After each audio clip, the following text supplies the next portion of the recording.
मराठवाडा विभागातल्या सगळ्या जिल्ह्यांमधल्या प्रमुख कार्यकर्त्यांची पदाधिकाऱ्यांची बैठक या ठिकाणी आयोजित करण्यात आली। त्या बैठकीमध्ये 2-3 विषय होते। त्यापैकी एक धम्मचक्र प्रवर्तन दिनाचा कार्यक्रम 2 तारखेला नागपूरला, तो कार्यक्रम करण्यासाठी सर्वांनी प्रयत्न करणं। दुसरा मुद्दा होता की मराठवाड्यात औरंगाबादला बैठक होते आणि मराठवाड्यामध्ये 8 जिल्ह्यांमध्ये एवढा अतिवृष्टीचा फटका सगळ्यांनाच बसलेला आहे, सर्वांनाच त्याचं झळ लागलेली आहे। तर या सगळ्या कार्यकर्त्यांशी बोलून कार्यकर्त्यांच्या माध्यमातून या दुष्काळग्रस्त भागांना भेटी देणं, त्यांना मदत करणं, जिल्हा अधिकाऱ्याकडे ओला दुष्काळ जाहीर करण्याच्या संबंधीची भूमिका मांडणं, अशा अनेक गोष्टी संबंधात या ठिकाणी बैठकीमध्ये चर्चा करण्यात आली। त्याचबरोबर मराठवाड्यातल्या या मागास भागामध्ये हा डी झोन म्हणून आहे, या भागातल्या सगळ्या होतकरू कार्यकर्त्यांनी स्वतःच्या पायावर उभं राहावं, यासाठी त्यांना उद्योग व्यवसाय कशा पद्धतीने उभा करून देता येईल या संबंधामध्ये कार्यकर्त्यांची चर्चा झाली। त्याचबरोबर येणाऱ्या जिल्हा परिषदा, नगरपंचायती, नगरपालिका, महानगरपालिका या सगळ्या निवडणुकीमध्ये भीमशक्ती या सामाजिक संघटनेच्या माध्यमातून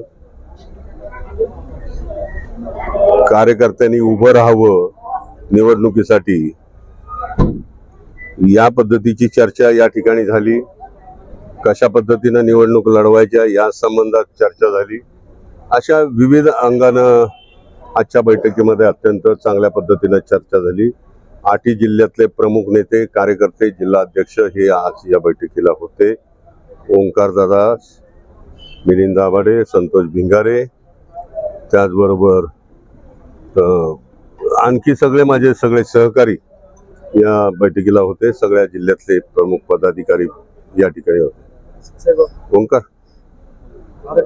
या, ओंकार उपवर्गीकरणाचा मुद्दा आरक्षण उपवर्गीकरणाचा मुद्दा आणखी पेटलाय।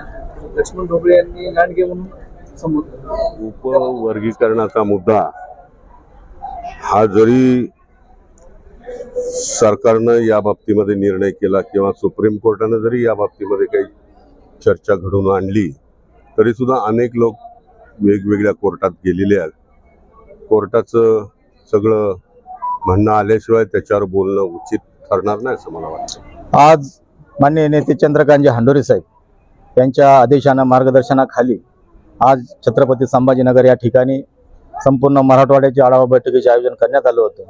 या बैठकीमध्ये मराठवाड्यातील आज हा पावसाचा प्रश्न आहे, दुष्काळ व ओला दुष्काळ जाहीर करावा याही मागणीसाठी सर्व कार्यकर्त्यांच्या सूचना साहेबांना आल्यात। त्याबद्दल ते होतं। आणखी जे भीमशक्ती सामाजिक संघटनेची पुनर्बांधणी पूर्ण मराठवाड्यामध्ये नव्हे तर महाराष्ट्रात नव्यानं कामाला सर्व कार्यकर्त्यांनी लागावं ह्या सूचना करण्यात आल्या। त्यानंतर ज्या काही शासकीय स्कीम आहेत त्याही साहेबाच्या वतीनं त्या आज या बैठकीच्या याच्यात सांगण्यात आल्या। आणि इथून पुढं जे काही सामाजिक प्रश्न उद्भवतील, सामाजिक राजकीय जे काही असतील, त्यासाठी सर्व कार्यकर्त्यांनी एकजुटीनं एक दिलानं लढावं अशा पद्धतीने आज या ठिकाणी साहेबाच्या आदेशाने सांगण्यात आलं। येत्या काळामध्ये स्थानिक स्वराज्य संस्थेचे इलेक्शन लागणार आहे, त्यामध्ये भीमशक्ती सामाजिक संघटना काय, तर त्यामध्ये जे काही इलेक्शन लागणार आहे तर त्यामध्ये बरेचशा जिल्ह्यातून तालुका पातळीवरून सगळेच कार्यकर्ते जे इच्छुक असतील त्यांची यानंतर यादी तयार होईल, ते आम्ही साहेबाकडे सुपूर्द करू। आणि जे काही साहेब वरिष्ठ लेवलला जे काही बसून निर्णय घेतील तो सर्व कार्यकर्त्यांना मान्य असेल।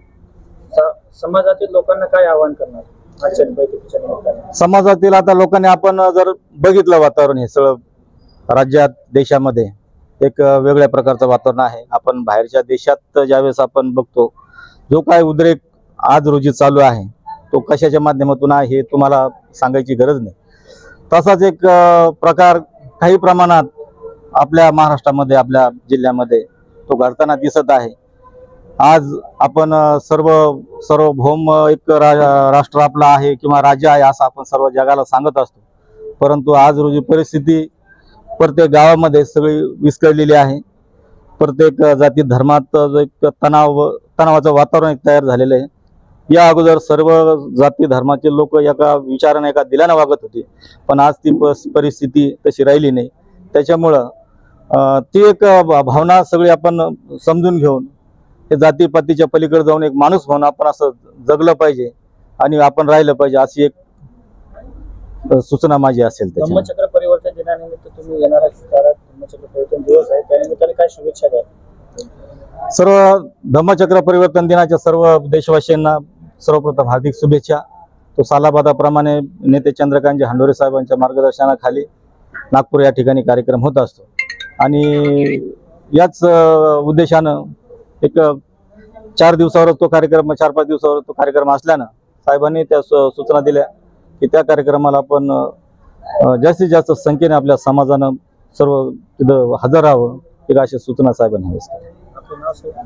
मी भीमशक्तीचा जिल्हा अध्यक्ष राजू मंजुळे.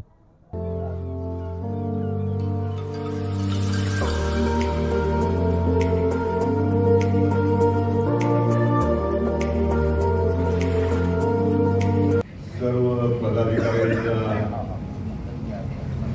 ज्या काही व्यथा आहेत, अडचणी आहेत, प्रश्न आहेत, ते समजून घेण्याचा प्रयत्न केलेला आहे. या निमित्तानं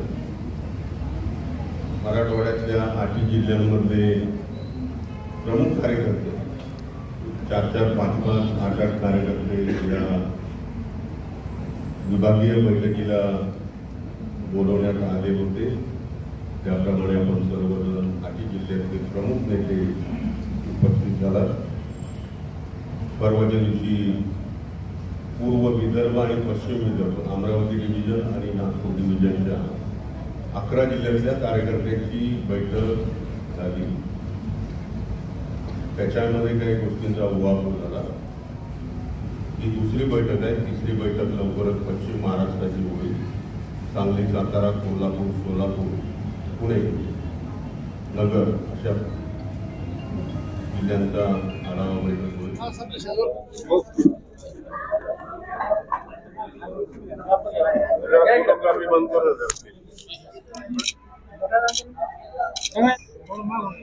Okay. Subscribe now and press the bell icon. Never miss an update.